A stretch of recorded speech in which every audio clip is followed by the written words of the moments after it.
ومحمدا رسول الله ويقين وبه نستعین اما بعد۔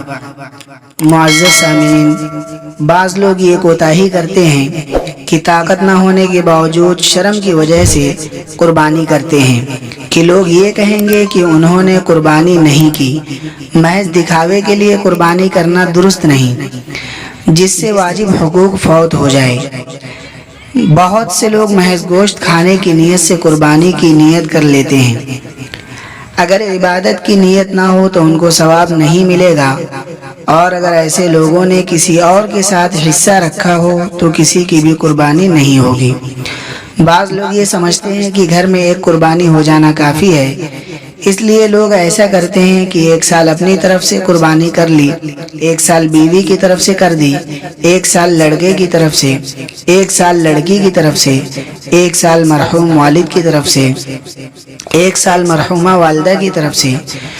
دوستو، خوب یاد رکھنا چاہیے کہ گھر کے جتنے افراد پر قربانی واجب ہو ان میں سے ہر ایک کی طرف سے قربانی کرنا واجب ہے۔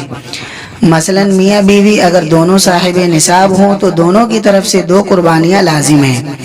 اسی طرح اگر باپ بیٹا دونوں صاحب نصاب ہوں تو خواہ ایک ساتھ رہتے ہوں مگر ہر ایک کی طرف سے الگ الگ قربانی واجب ہے۔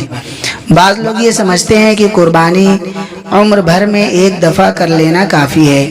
یہ خیال بالکل غلط ہے، بلکہ جس طرح زکوٰۃ اور صدقہ فطر ہر سال واجب ہوتا ہے، اسی طرح ہر صاحب نصاب پر بھی قربانی ہر سال واجب ہے۔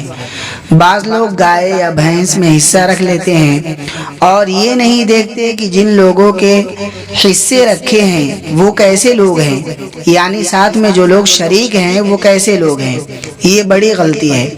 اگر 7 حصہ داروں میں سے ایک بھی بے دین ہو یا اس نے قربانی کی نیت نہیں کی بلکہ محض گوشت کھانے کی نیت کی تو سب کی قربانی برباد ہو گئی۔